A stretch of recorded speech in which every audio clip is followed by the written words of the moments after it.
Justice Kennedy's retirement makes the issue of Senate control one of the vital issues of our time.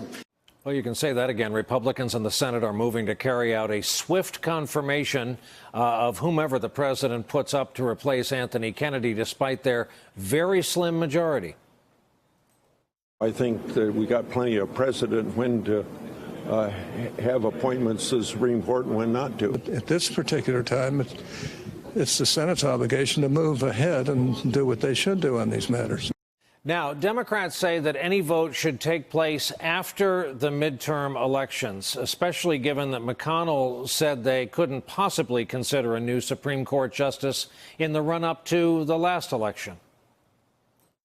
Our Republican colleagues in the Senate should follow the rule they set in 2016, not to consider a Supreme Court justice in an election year. We're 4 months away from an election. Yeah. 1/3 of the United States Senate practically is up for election.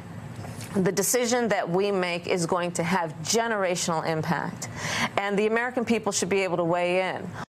As for what is at stake for the Democratic Party, here's some of what we heard earlier on this network.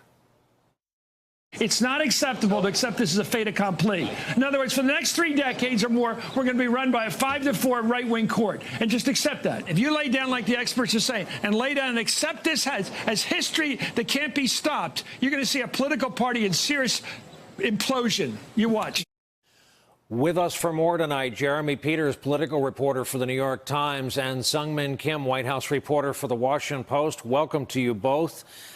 Jeremy, in talking about this before the broadcast, court picks are a safe haven where Republicans and Donald Trump come together.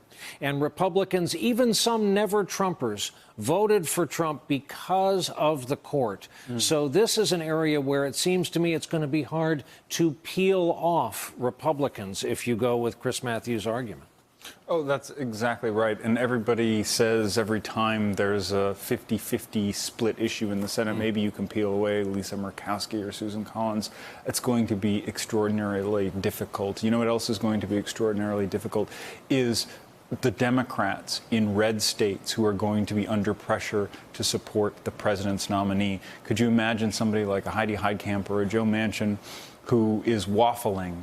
Trump will land his plane in West Virginia, in North Dakota, and harass them, saying they are blocking my nominee, they are nullifying your vote, this is what you voted for. And a lot of them realize this is exactly what they voted for. You're right. President Trump took the unprecedented step of giving them a list of names of people he would appoint to the court so they knew they could trust him.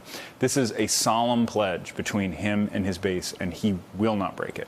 Seung-Min, I know you're not the parliamentarian of the Senate, but you and Jeremy are really smart. So you get this question, and that is, when the Democrats talk about blocking tactics, when people like Chris on the air earlier today talked about parliamentary tactics, what can the minority party do? Minority not by much. What can the minority party do in the person of Chuck Schumer to slow this down, to throw something in the spokes? Well, frankly, there's not a lot that Democrats can do at this point. You're right that in the Senate, Democrats or the minority, in this case, Democrats, do have some rights. But in the case of judicial nominations, they don't have much recourse at this point. Remember, we've seen the filibuster for nominations erode bit by bit over the last several years. It began in 2013 with Senate Democrats going nuclear on most nominations, and Senate Republicans last year finishing the job by getting rid of that filibuster for Supreme Court nominations. So that is why Mitch McConnell and Senate Republicans can easily pass whomever they want, whomever Trump picks, as long as their ranks stick together. So in terms of strategy, there's not a lot for Chuck Schumer and his ranks to do here. I mean, with anything in the Senate, you can slow down the process by some days. But at the end of the day, it's inevitable, as long as all Republicans stay together, that whomever Trump nominates in the coming weeks will get confirmed. Hey there, I'm Chris Hayes from MSNBC. Thanks for watching MSNBC on YouTube. If you want to keep up to date with the videos we're putting out, you can click subscribe just below me, or click over on this list to see lots of other great videos.